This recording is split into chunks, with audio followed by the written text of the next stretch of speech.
I caught Rex kissing my roommate, and without hesitation, I broke up with him. His friends all bet on how long it would take for me to cry and beg to get back together. Even Rex casually placed a bet. I bet she won't last more than a month.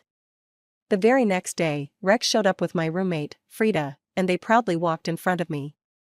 He had no idea, but I really had moved on from him. For 3 whole months, I never reached out to him once. When we met again, I and his friends made it official. Rex completely lost his composure. There was a club dinner notice. As soon as I pushed the door open, I saw an unbearable sight. Rex had his arm around Frida, smiling as they made their relationship official. "Rex, who's this?" Rex lazily smiled. "My girlfriend." "Then what about Irene?" When I heard my name, I finally pushed the door fully open. All eyes immediately turned to me. Rex, unfazed, met my gaze and raised an eyebrow.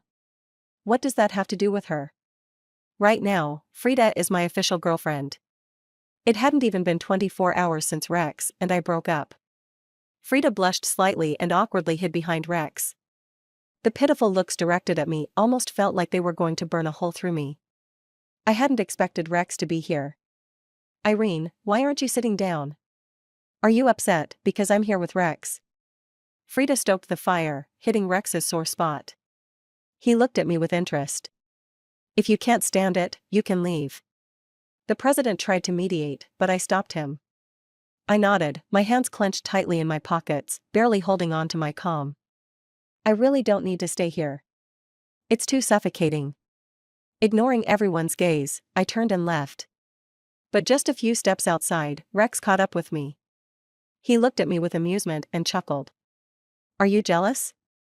I didn't respond, just desperately pulling my hand free from his grip. Rex pushed me against the wall. His fingertips brushed the corner of my eye. "Are you almost about to cry?" I found a gap and finally struggled free. Glancing over his shoulder, I looked at Frida, who was looking pale behind him. "Take care of your boyfriend, don't let him go out and disgust others." This time, Rex didn't chase after me. It was only about 5 minutes later that I realized I had left my bag behind. I had to go back. Loud laughter came through the door. "I just saw Irene earlier, she didn't look like she was over Rex." "Why did they break up?" I froze in place. Rex smirked without much interest. "She was just being dramatic." His friends continued to egg him on. "I bet she'll get back with Rex." "How about a bet?" "I bet 1 week." "I bet 2 months." Rex's tone was leisurely but extra clear at this moment. "I bet she won't last more than a month." I stood frozen, like an exhibit at an auction. My hand was too weak to push open the door. The next moment, I heard a soft sneer. "Scaredy cat." As I turned, a guy behind me pushed open the door. It was Wayne. Rex's closest friend. "Why are you so late?" He ignored everyone, grabbed my bag, and, before I could react, led me out of the scene. "Thank you." I rarely spoke to Wayne this politely. Ever since Rex and I got together, he had always subtly been hostile toward me. This was the first time he had helped me like this. "Did you two break up?" He glanced at me. That's when I realized he was still holding my hand. I quickly pulled away, trying to act casual, and nodded. Rex's call came through at that moment. "Where did you and Wayne go?" Rex was usually laid back. But now his tone was unusually dark. "So late, not returning to your dorm, what are you planning to do with a guy?" The frustration of the entire night finally burst. Without thinking, I blurted out. "If you and Frida can do whatever you want, then I can do whatever I want with Wayne." I hung up right after, not wanting to hear his mockery. An eerie silence forced me back to the reality I couldn't avoid. Wayne, lazily leaning against the wall, half closed his eyes and looked at me. His tone was relaxed. "So, what are you planning to do with me?" I suddenly felt a strong impulse to run my head into the wall. This was more awkward than hearing Rex's bet. Wayne seemed to ignore my numbness. He raised his eyes and gestured behind me. "A 6-star hotel, or a theme hotel? Which one do you like?" His voice had a faint smile. "Do you want something more formal, or something more immersive?" I closed my eyes in despair. I forced myself to change the subject. I'll treat you to dinner. Thank you for helping me out. Wayne smirked lightly, finally taking the cue. But we didn't go for dinner in the end. On the way, I pulled Wayne into a bar. Are you planning to drink away the frustration for that jerk? Wayne half smiled as he leaned against the bar counter. I shook my head. No, I just feel like there's too much awkwardness to digest tonight, so I thought alcohol might help numb it. With that, I took another big gulp of beer. Maybe I really had started to feel a little tipsy. I stubbornly forced Wayne to drink with me. He was drinking stronger stuff than me. Alcohol really did lower one's mental defenses. On the street at dawn, I tugged on Wayne's shirt and pointed to the pink neon sign across the street.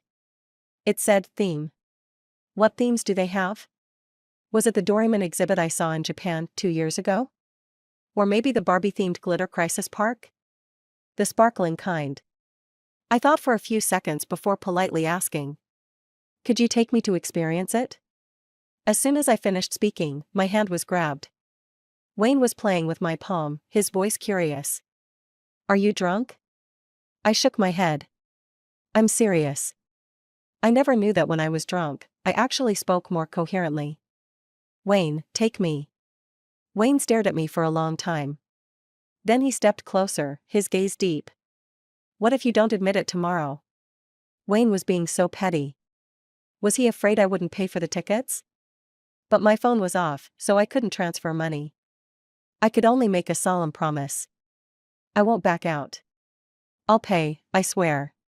He seemed to record my words. Then he put his phone away and stepped closer to me. His hand caressed my cheek. His voice was husky. Do you mind? I instinctively leaned into him. His warm, dry palm felt comforting, and I couldn't help but close my eyes. I like it. Wayne's last barrier crumbled. He grabbed my hand.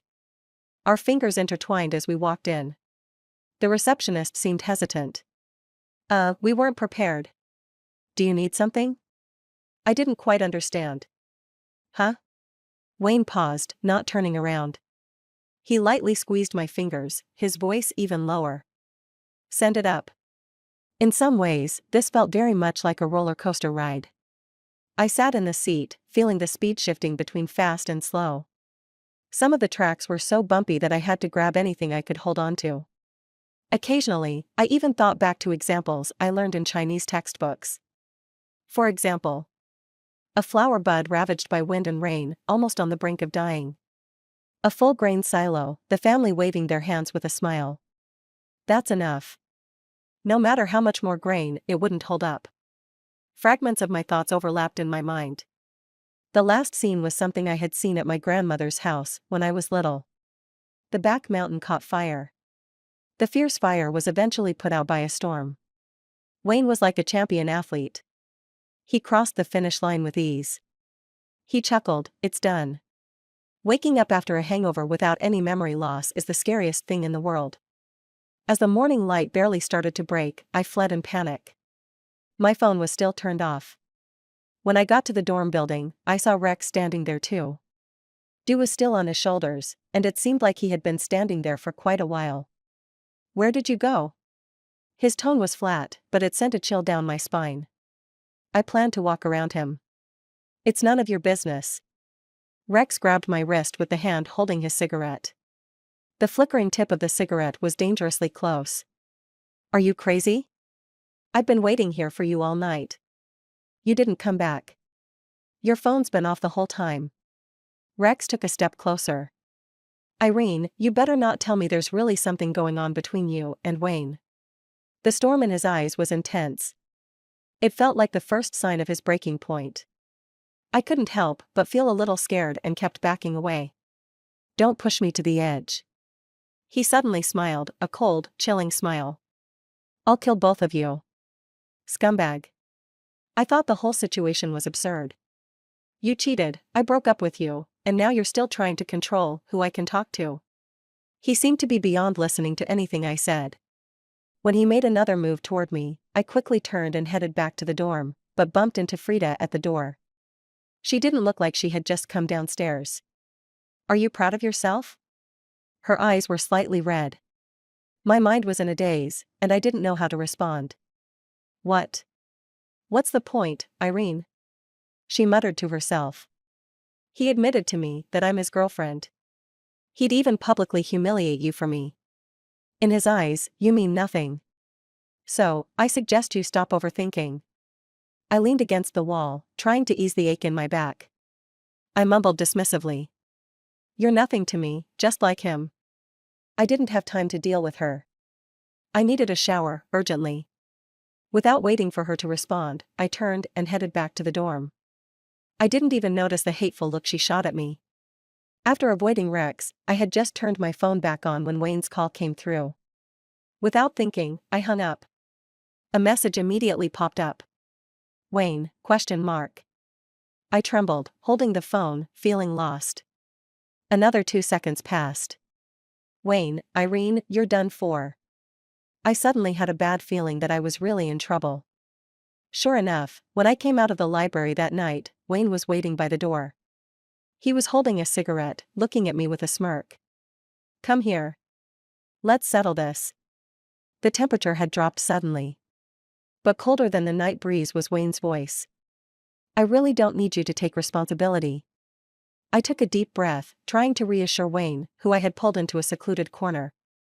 After all, it was all an accident. He scoffed coldly, slowly unbuttoning his shirt. My calmness began to crack, bit by bit. There won't be a second time. I became anxious, lowering my voice to remind him, and this is outside, you know. Wayne gave me a disinterested glance, then pointed at the collarbone near my neck. Did I say I was going to take responsibility? I'm here for you to take responsibility. The red mark on my collarbone was glaringly obvious. Wayne, as if not satisfied with making me feel awkward enough, kept pushing. It's my first time. Who isn't? How could you be such a jerk? I closed my eyes, trying to process the fact that a man was calling me a jerk. When I opened them again, Wayne was carefully buttoning up the top button. He looked at me with cold eyes, watching me as I cautiously apologized. I'm sorry. What do you want me to do to make it right? I sighed again, helpless. I just think, I don't like you, and you don't like me, so there's really no reason for us to be tied together over this. I wasn't sure what exactly triggered Wayne, but suddenly, his eyes were locked on mine, unblinking. He stared at me so intensely that it made my skin prickle before he spoke in a deadpan voice. Suit yourself. He said that, then stood up and walked past me. In the shadows of the night, his figure seemed to carry an unexpected loneliness. Guilt seeped into my heart.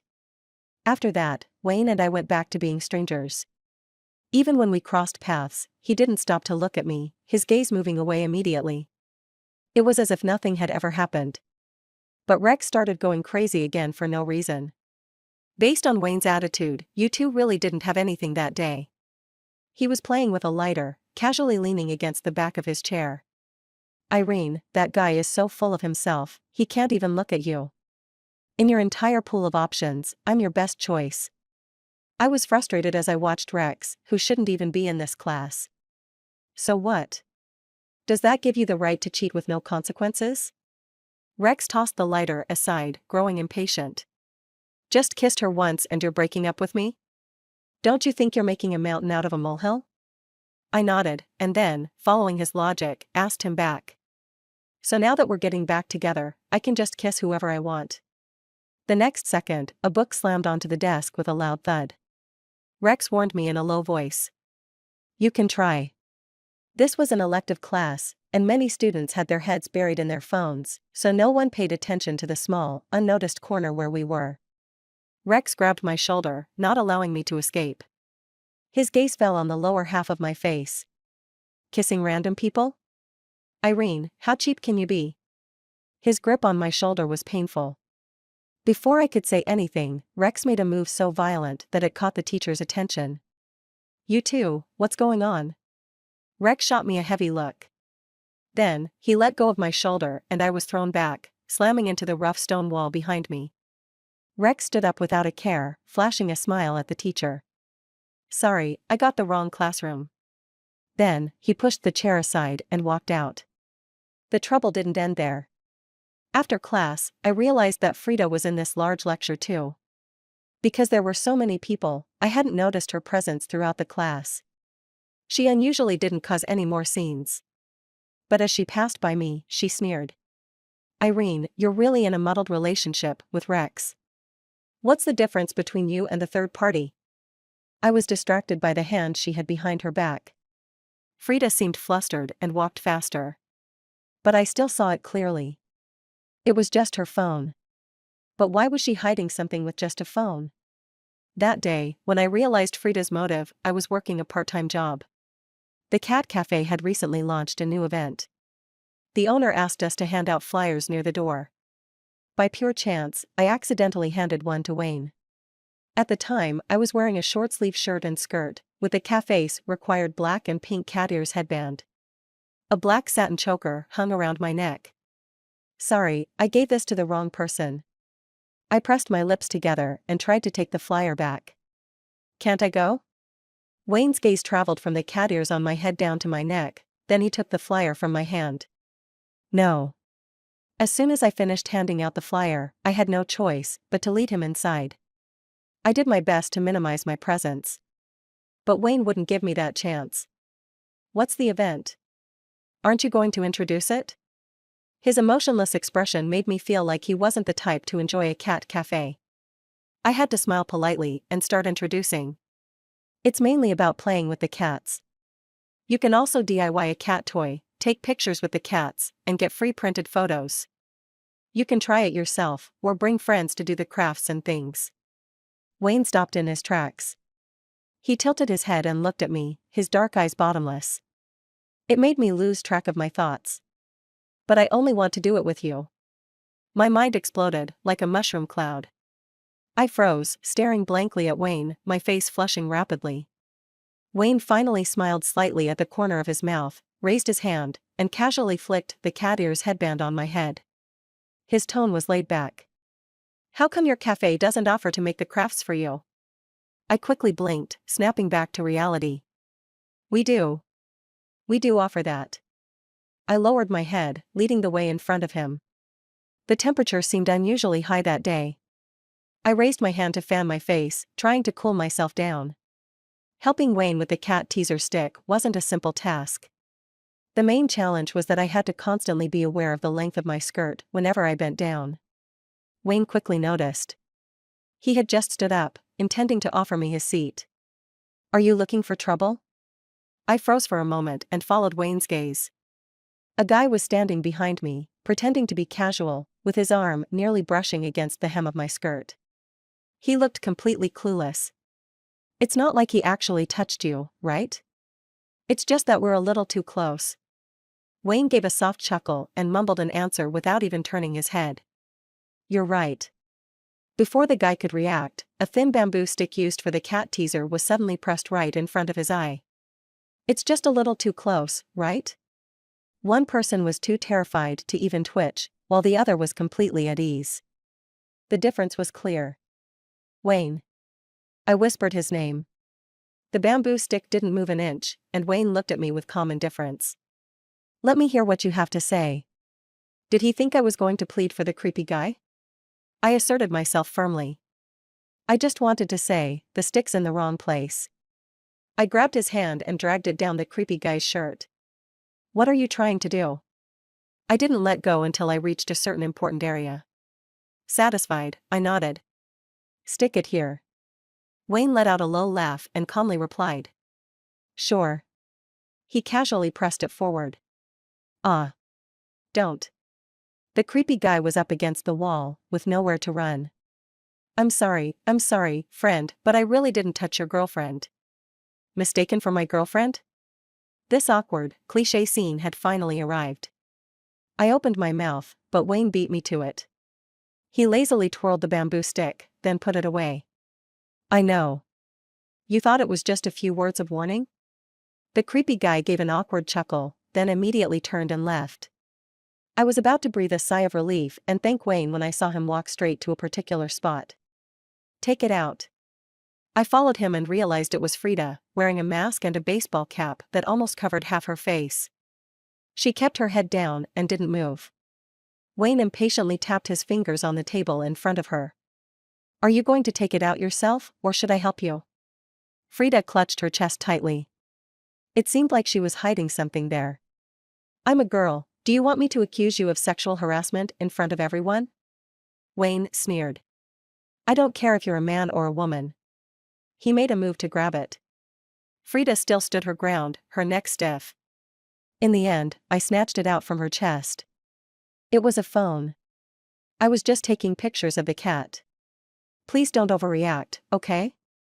Wayne pointed to the security camera by the door, his tone calm.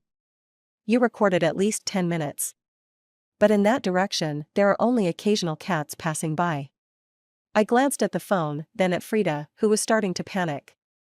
I couldn't help but recall her recent strange behavior in the dorm. Other than blasting sound to talk to Rex, she was always walking around with her phone. Most of the time, she would unknowingly pass by me. I quickly pulled Wayne away and faced Frida. Either you unlock it yourself or I'll call the police. Please, don't call the police. Frida hesitated before unlocking the phone, continuing to explain. Irene, I really don't have any bad intentions. I watched her stammer and cover up. I just think you're pretty, so I took some photos, just collecting them randomly. She couldn't hold it in any longer and shakily unlocked the phone. I opened the photo album. Scrolling down, almost all the photos were of me. There were ones from earlier when I almost got touched by the creepy guy. Ones from when I was in the dorm in a nightgown. There were even photos of me in just a tank top. I'm sorry. I'll delete them now. If you don't want me to take pictures of you, I'll delete them immediately. I ignored Frida's apology and directly called the police. The police showed us a screenshot of a chat. Rex's birthday is coming up, and I plan to buy him a watch, but I don't have enough money. The reply said, Isn't Irene in your dorm? She's pretty, just take some pictures of her and sell them, it's quick money and easy. Frida, though I think she's just average looking, I'll take your suggestion. The female officer quickly added. Don't worry, luckily she didn't have time to sell the photos yet. I didn't feel relieved. Only a deep sense of dread. Anger suppressed my rationality.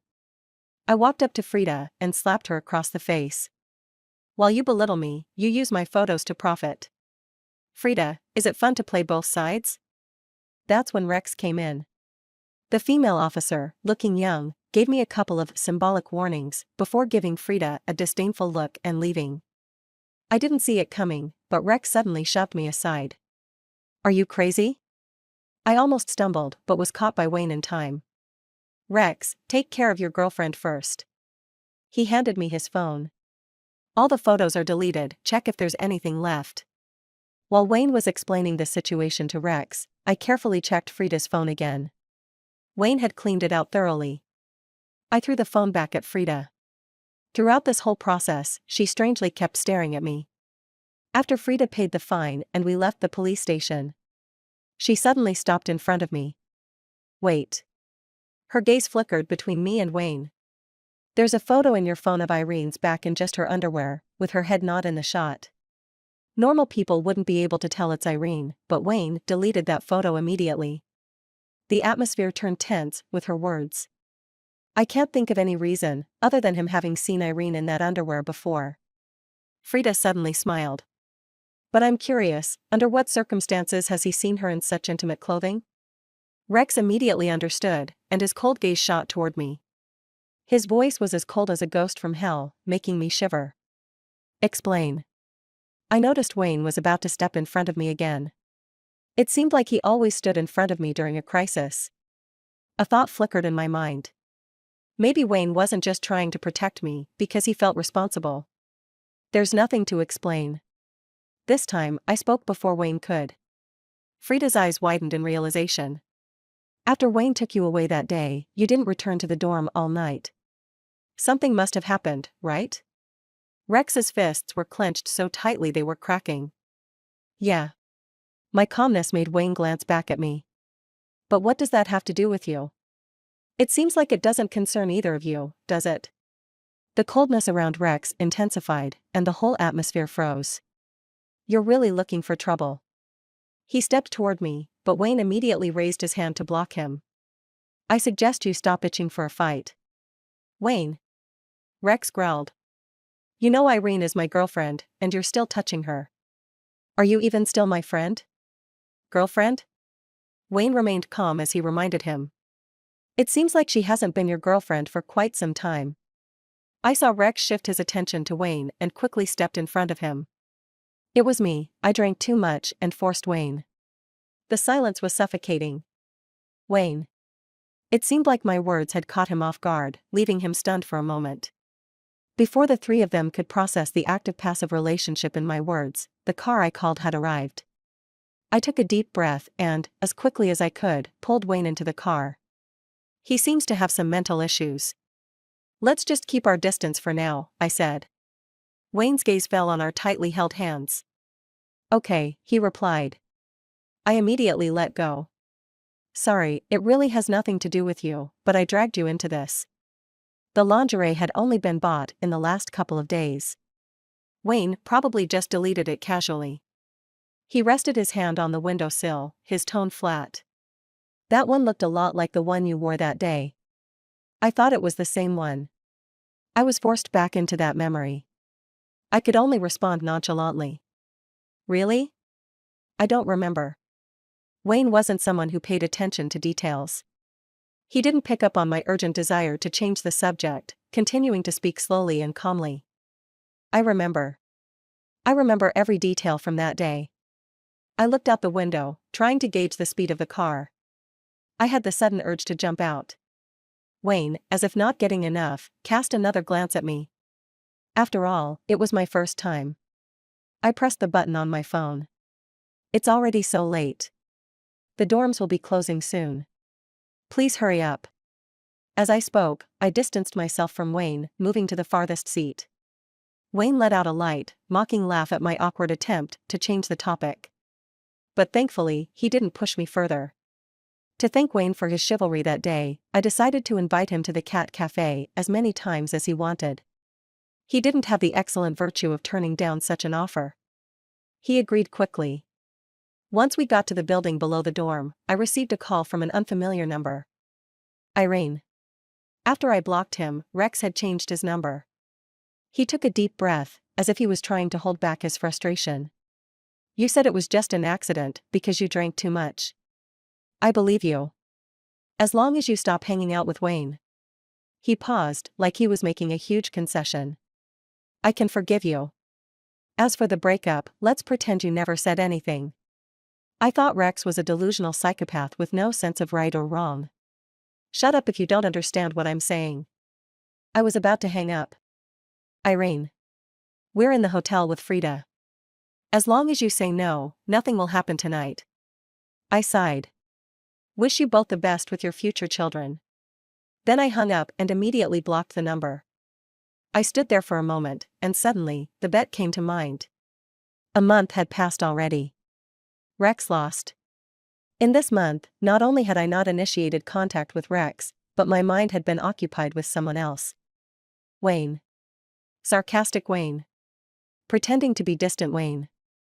Lonely Wayne after being rejected. And Wayne, kissing me while pinning me down afterward. I think my feelings for him were somewhere on the edge of liking. But just because I liked him didn't mean I could use that night to tie Wayne down. I couldn't risk it until I was sure about my feelings. I didn't want to end up like Rex again. The activities at the Cat Cafe lasted a long time. I had no choice but to wear my work uniform, with cat ears on, and face Wayne every day during my shifts. Can't you just learn how to do it yourself? I sighed, feeling the weight of life. I can't keep teaching you. I have to hand out flyers. I have other jobs too. Wayne casually pinched a cotton ball in his hand before tossing it to me. He grabbed his phone and went to the front desk to speak with the boss. When he came back, he took the cotton ball from my hand again. The boss said that whenever I come, you can stop whatever you're doing and teach me. Why?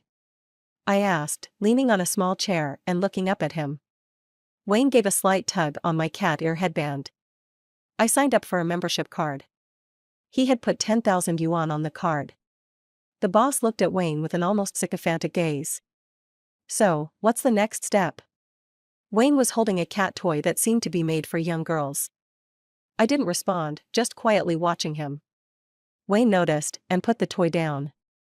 What's wrong? Are you chasing me? I was a little embarrassed. But I really couldn't think of any indirect way to express it.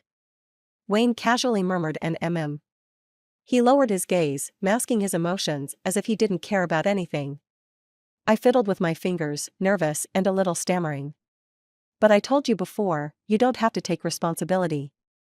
You really don't need to worry about that accident. Wayne picked up another stick and began repeating the previous step. His tone was indifferent, but carried a hint of exhaustion.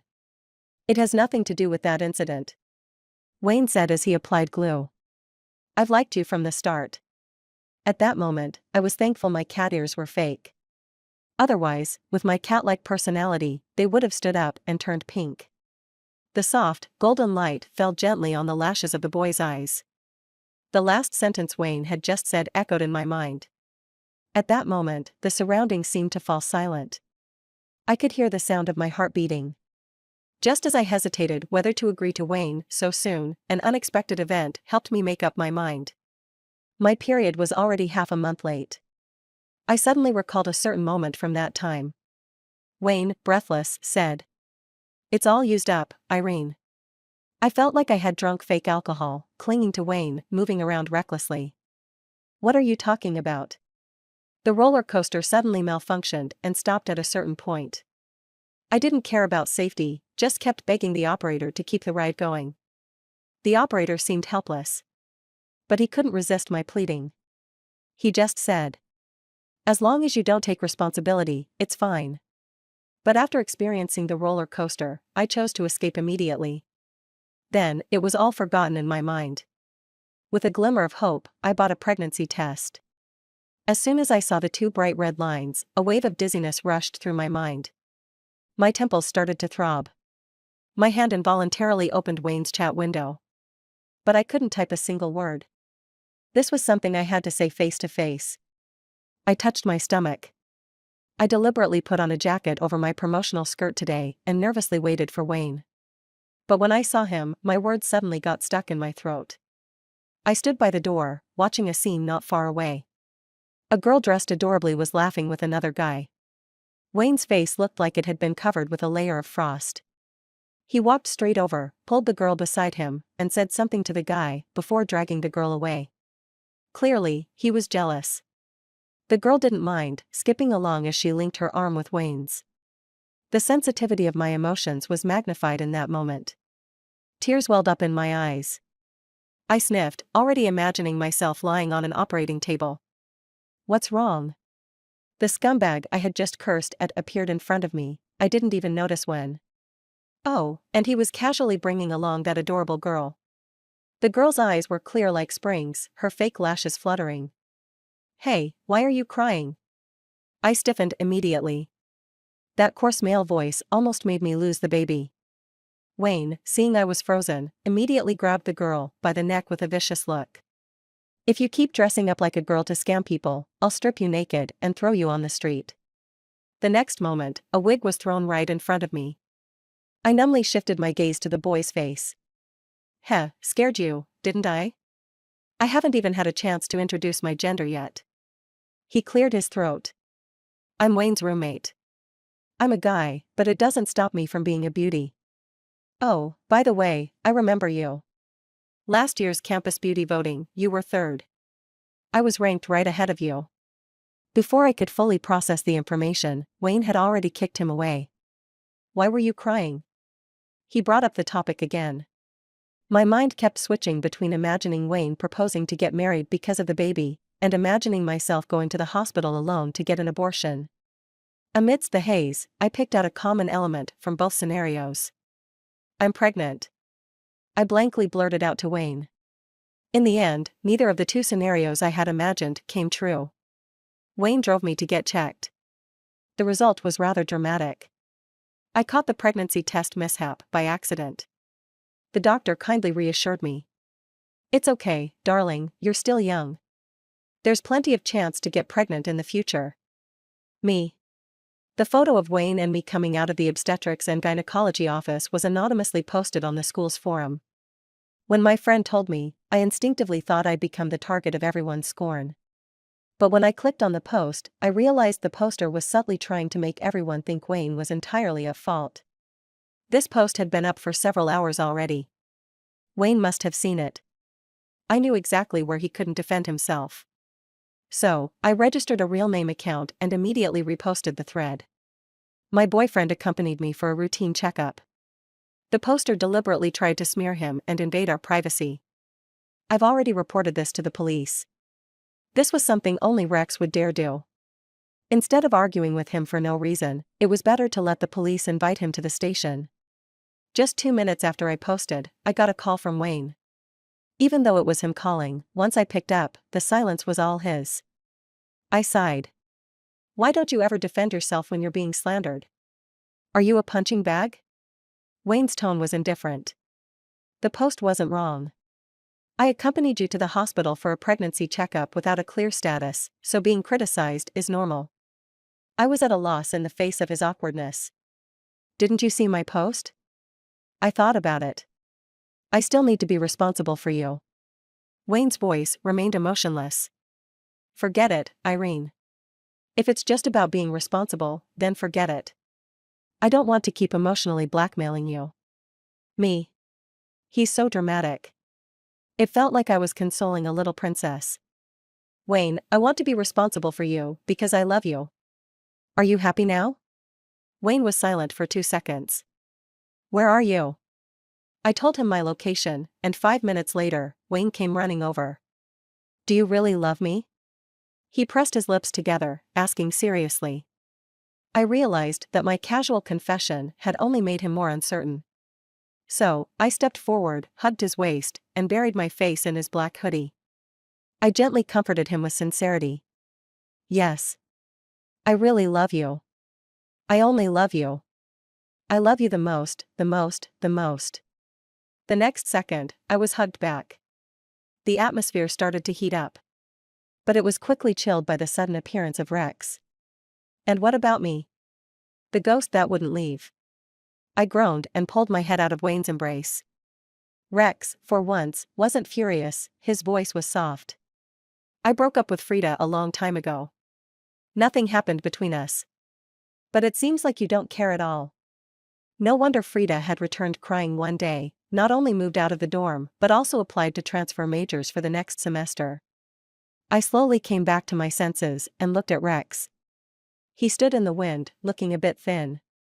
You knew I was the one who posted it, but you didn't even bother to call me. His voice cracked. I don't understand why things turned out like this. So annoying.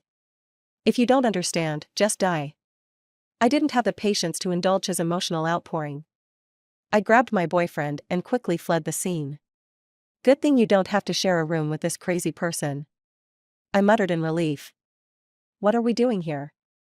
I dragged Wayne to the most remote park on campus. Here, Rex won't be able to find us.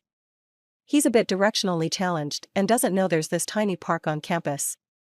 Wayne's eyes were smiling, his deep voice even more flirtatious in this moment. He won't find us, and then? What do you want to do? I couldn't bear the intensity of his gaze.